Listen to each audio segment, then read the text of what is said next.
Alright, next up, as I continue to basically talk to myself and put all these DVDs back on the shelf forever and in the order that I want them to be in, I'm going to talk about 5 different guys today, and they're all in the, old school genre. We're going to go all the way back. This is definitely the oldest. This is probably the oldest wrestler that ever got a documentary or any kind of DVD. I really like the way the cover is here with the tie-dye, the nice bright tie-dye. This is kind of written in I don't even know, that 60s kind of bubble-ish kind of writing, and same thing with the back here. Now, superstar Billy Graham, since is in 2004, WrestleMania 20 is when he went into the Hall of Fame, and he has since forfeited his spot in the Hall of Fame because he doesn't want to be in there with Abdullah the Butcher, with his hepatitis, knowingly spreading hepatitis and stuff. So I'm pretty sure superstar Billy Graham right now to this day is now officially not in the Hall of Fame. And a lot of people also don't like him. He calls out all kinds of guys in his shoot interviews and stuff. So there's a lot of people that do not like superstar Billy Graham, but he was definitely Hulk Hogan and Ric Flair before they were Hulk Hogan and Ric Flair. That's you got to give him his props on that. Especially, if you look at this picture, it even kind of looks like Hulk Hogan. Hogan legitimately stole his entire gimmick. Jesse the Body Ventura is another one. We get a pretty, we get an alright documentary, and you get 6 matches, and you get a few promos here from the AWA and from Worldwide Wrestling Federation, which is kind of cool. So you go back to 1973, then you get looks like about 6 or 7 promos and stuff. So not really all that much to it. I'm kind of surprised that it was only a 1-disc set.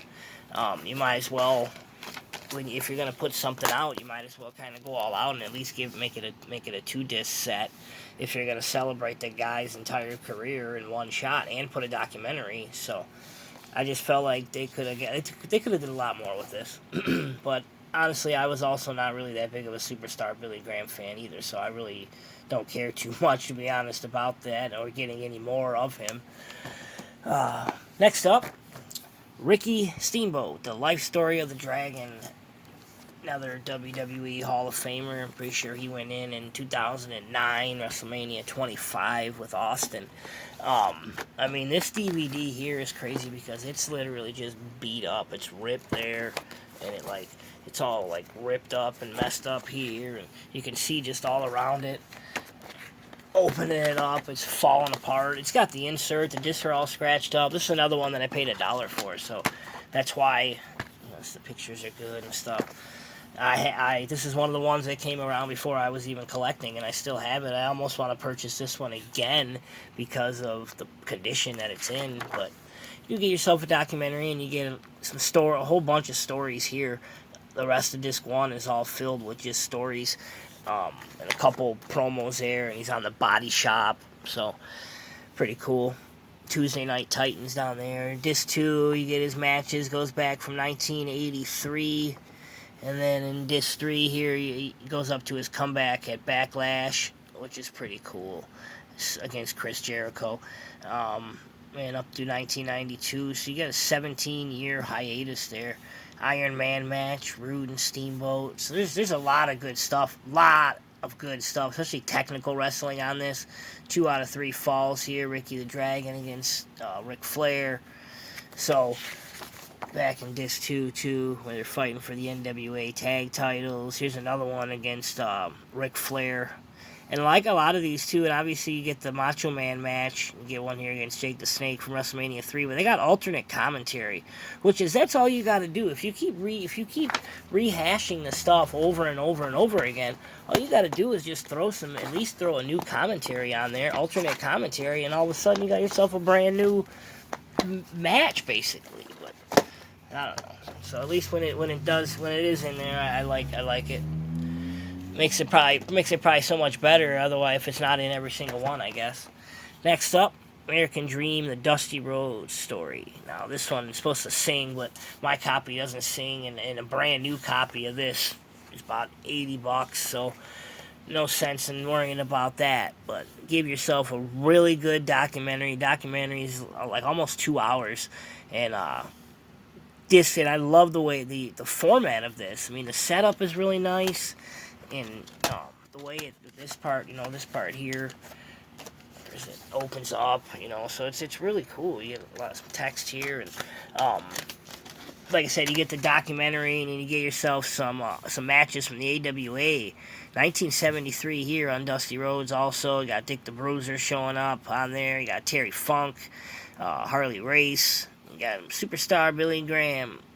I wonder if that match was on the last DVD, but you get some promos here.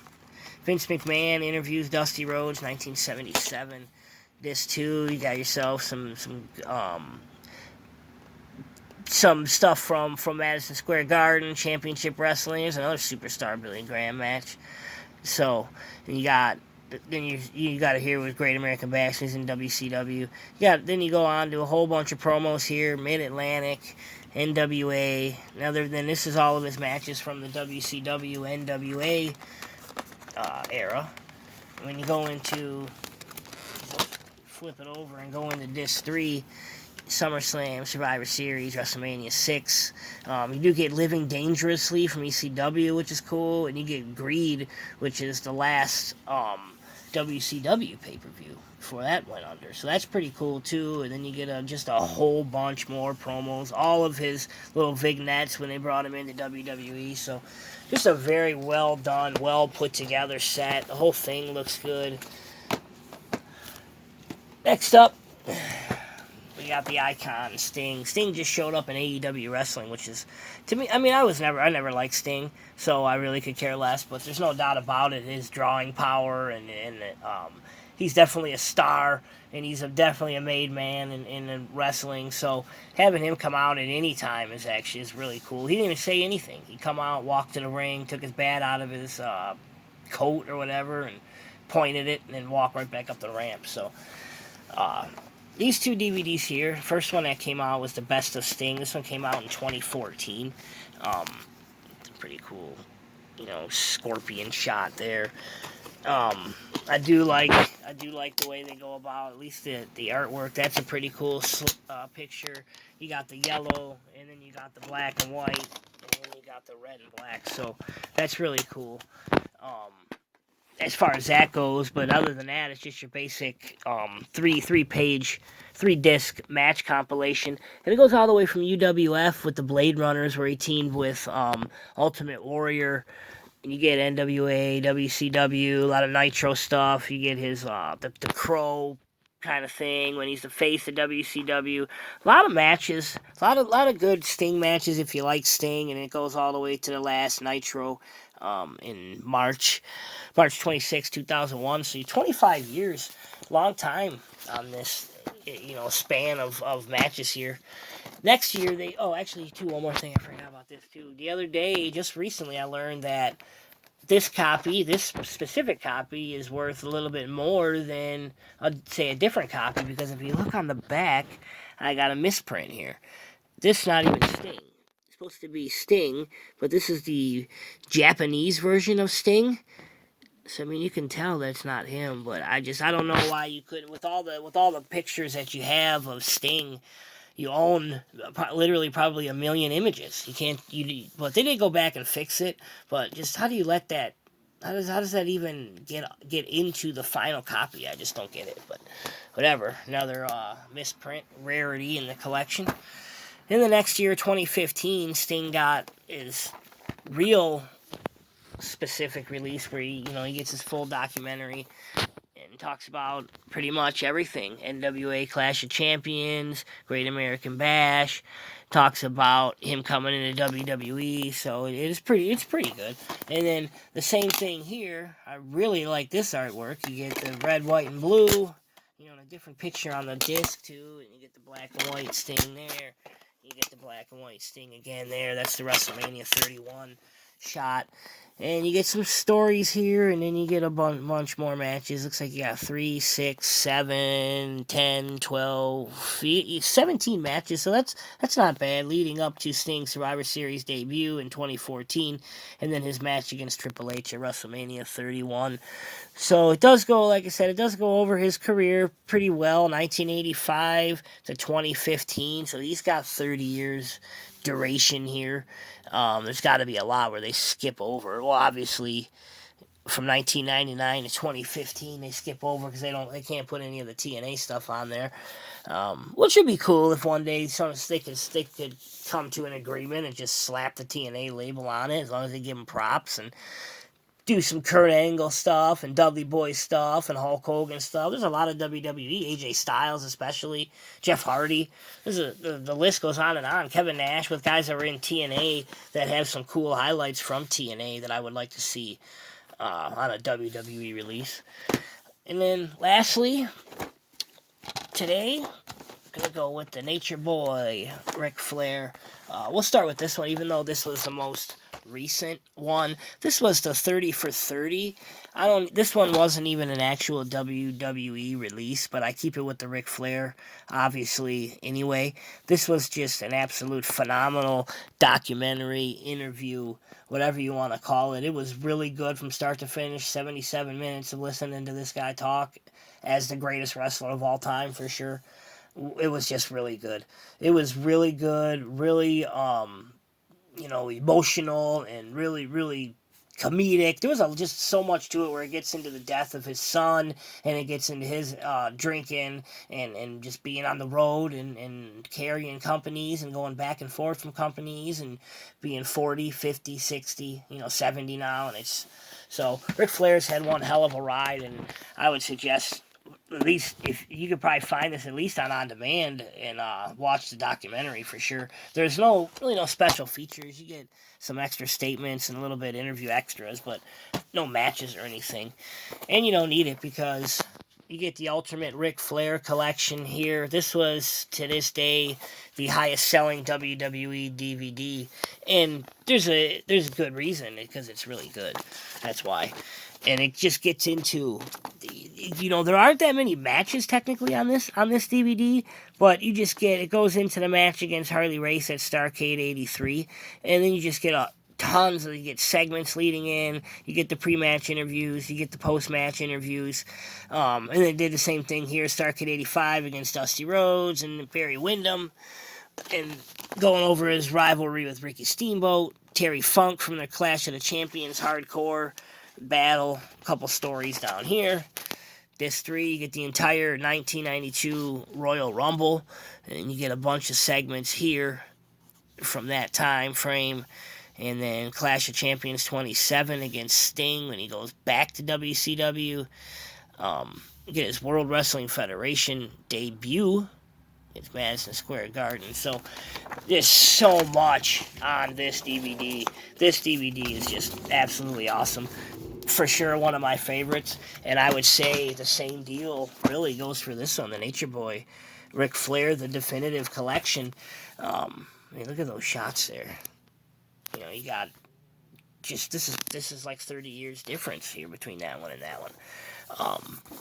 But obviously the layout isn't nearly as well. The designs are pretty cool on the disc, but they're exactly the same, and no pictures in the background or nothing. So that was kind of a lazy way out. But this one is where you actually get the WWE produced documentary, and it's really good. It's incredible. It's anything that you can think of that's about the Nature Boy, Ric Flair, is going to be good. And you got a bunch of stories down here. You get his tribute video from when he retired. And then disc 2, you get Mid-Atlantic, you get World Class, Harley Race, Kerry Von Erich, you get Worldwide, the Four Horsemen, Dusty Rhodes, Magnum TA, Manny Fernandez. You get Clash of the Champions, Sting, Terry Funk. Disc 3, same thing, Madison Square Garden, Spring Stampede, Ricky Steamboat, and then this is when he got the WWE. He's got his match against Ric Flair. I'm sorry, against Shawn Michaels, his retirement match, and the steel cage match from Taboo Tuesday. He had his entire thing from Monday Night Raw the night after WrestleMania, even after it went off the air, and Undertaker and Vince come out, and just some iconic promos here, too. So, Nature Boy Ric Flair, definitely, in my opinion, the best one to ever do it.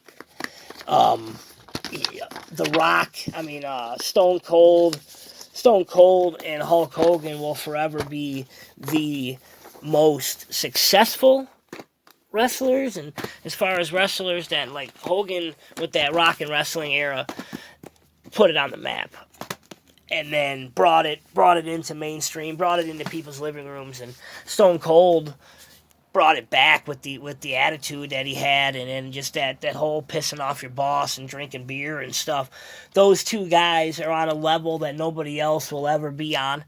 The Rock is another one that's on just a different level, all on his own too, because he was actually ready. He transformed into a superstar in Hollywood more than anybody else. And then I would say Ric Flair, as far as the best wrestler goes, as far as having it all, Ric Flair is the man, and he definitely will be forever remembered for wrestling for sure. So yeah, those are the five. Those are the five for today, and that'll do it. Time to get the plastic out and put them away and shoot for the next one. See you later.